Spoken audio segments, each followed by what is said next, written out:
Hi friends, இன்றைக்கி நம்ம June மாதம் 18-19 இந்த 2 டேட்டுக்கான கரண்ட் அஃபேர்ஸ் நியூஸ் பார்ப்போம். ஃபர்ஸ்ட் நியூஸ் என்னென்னா, ஊக்க மருந்து தடுப்பு குறித்து நிகழாண்டின் ஆசியா மற்றும் ஓசியானா பிராந்தியத்தின் அரசுகளுக்கிடையேயான சந்திப்பை நடத்தும் நாடு எது பார்த்தீங்கன்னா இலங்கை. எப்படி ஞாபகிக்கலாம்னா, ஊக்க மருந்து இந்த ஊக்கங்கிறத ஞாபகிக்கோங்க. ஸ்ரீலங்கா, இலங்கைனா ஸ்ரீலங்கா, ஸ்ரீன்னு ஞாபகிக்கோங்க. ஸ்ரீனா பொண்ணு. பொதுவாக சொல்லுவாங்க ஒவ்வொரு ஆணோட வெற்றிக்கு மட்டும் ஒரு பொண்ணு இருப்பா, அந்த பொண்ணு ஊக்கம் கொடுத்துக்கிட்டே இருப்பா அவனுக்கு. அந்த மாதிரி ஸ்ரீனா பொண்ணா ஊக்கம் கொடுத்துக்கிட்டே இருக்கா, அந்த மாதிரி நீங்கள் ஞாபகிக்கோங்க. அடுத்து என்ன பார்த்தீங்கன்னா, காப்பீட்டு சந்தைப்படுத்தல் நிறுவனங்களை நிர்வகிக்கும் விதிகளை மீளாய்வு செய்ய எந்த குழுவை IRDAI அமைத்துள்ளது பார்த்தீங்கன்னா சுரேஷ் மாத்தூர் குழு. இது எப்படி ஞாபகிக்கலாம், இந்த மாத்தூருங்கிறத ஞாபகிக்கோங்க. மாத்தூர்னா மாத்தூர் அந்த மாதிரி ஞாபகிக்கோங்க. காப்பீடுனா இன்சூரன்ஸ். நம்ம இன்சூரன்ஸ் எதுக்கு யூஸ் பண்ணுவோம், இந்த பைக்குக்கு காருக்குலாம் இன்சூரன்ஸ் போட்டுருவோம். ஏதாச்சும் அந்த ஏதாச்சும் ஆக்சிடென்ட் இல்லை ஏதாச்சும் மாற்றணும்னா அந்த இன்சூரன்ஸ் அமௌண்ட் எடுத்துப்போம். அந்த மாதிரி தான் மாற்றுறதுக்கு அந்த காசை எடுப்போம். அந்த மாதிரி ஞாபகிக்கோங்க. மாத்தூர் மாற்றுறது, இன்சூரன்ஸ்னால் மாற்றுறதுக்கு மாத்தூர் குழு, அந்த மாதிரி ஞாபகிக்கோங்க.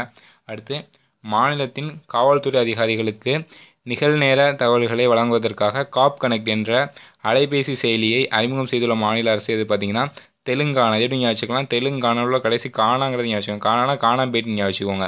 பொதுவாக நம்ம ஏதாச்சும் ஒரு பொருள் காணாம போயிட்டு நம்ம எங்கே போவோம், போலீஸ் ஸ்டேஷனுக்கு போய் அவங்கள வந்து போலீஸை கனெக்ட் பண்ணிப்போம், கான்டாக்ட் பண்ணி அவங்கள பற்றி எல்லா இந்த என்ன பொருளை பற்றி நம்ம சொல்லுவோம். அதான் அதை வச்சு ஞாபகிக்கோங்க. காணாம போயிட்டுனா வந்து போலீஸ் நம்ம வந்து தொடர்பு கொள்வதற்கு இந்த செயலி யூஸ் ஆகுது, அந்த மாதிரி நீங்கள் ஞாபகிக்கோங்க.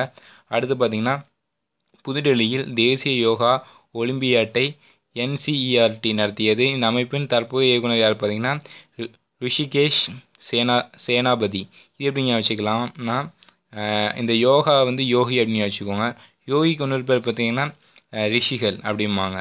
இந்த ரிஷிகள்லாம் எப்போ வந்து யோகா பண்ணிகிட்டே இருப்பாங்க. இது ரெண்டுத்தையும் இந்த யோகா யோகின்னு வச்சும் ரிஷின்னு வச்சும் ஞாபகிக்கலாம்.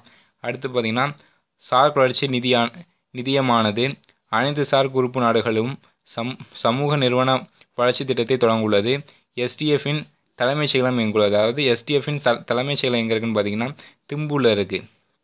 இது வந்து இதோட இந்த வளர்ச்சி நிதின்னு அப்படின்னு ஞாபகிக்கோங்க. பொதுவாக வளர்ச்சி நிதினா வளர்ச்சியாக நிதினா காசு கொடுக்குறது. பொதுவாக நிறைய காசு இருந்துச்சு நமக்கு இப்படி ஒரு தெம்பாக இருக்கும். திம்பு அப்படின்னு சொல்லிட்டு ஞாபகிக்கோங்க. அடுத்து பார்த்திங்கன்னா, 118வது அமெரிக்கன் ஓப்பன் கோல்ஃப் சாம்பியன்ஷிப்பை யார் வென்றான்னு பார்த்தீங்கன்னா ப்ரூக்ஸ் கோப்கா. இது எப்படி ஞாபகிக்கலாம்னா, இந்த ப்ரூக்னா சிற்றோடைன்னு அர்த்தம். இந்த சிற்றோடை வந்து சிறிய ஓட்டை அப்படின்னு ஞாபகிக்கோங்க. பொதுவாக கோல்ஃப்லாம் பார்த்தீங்கன்னா ஒரு பால் வந்து சின்ன ஓட்டையில் அடிக்கிற மாதிரி இருக்கும். அதுதான் கால்ஃப் விளாட்டு. இது 2 லட்சம் ஈஸியாக ஞாபகிக்கலாம்.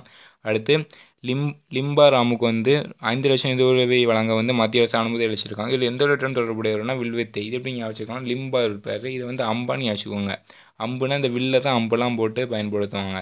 இது 2 லட்சம் ஈஸியாக ஞாபகிக்கலாம். அடுத்து பார்த்திங்கன்னா, 2018ஆம் ஆண்டை பணியின் போது ஊனமுற்ற வீரர்கள் ஆண்டு அப்படின்னு கடைபிடிக்கிற இந்திய ஆயுதப்படை எது பார்த்திங்கன்னா இந்திய இராணுவப்படை. அடுத்து, இந்த வருஷம் வந்து பாலைவனமயமாதல் மற்றும் வளர்ச்சிக்கு எதிரான உலக தினத்தின் கருப்பொருள் என்ன பார்த்தீங்கன்னா land has true value invested. அதாவது என்னென்னா உண்மையான மதிப்புள்ள இடம், இதில் வந்து நீங்கள் வந்து இன்வெஸ்ட் பண்ணுங்கள் அந்த மாதிரி. அதுக்கடுத்து பார்த்திங்கன்னா, கொலம்பியாவின் புதிய ஜனாதிபதியை தேர்ந்தெடுக்கிறது யாருன்னு பார்த்தீங்கன்னா ஈவன் டு மார்க்யூஸ். அதுக்கடுத்து, கரிமுகம் என்ற புதினத்தை எழுதிய பெருமாள் முருகன். இவர் எந்த மொழி கவிஞர்னா தமிழ் மொழி. முருகன்னாலே தமிழ் கடவுள்.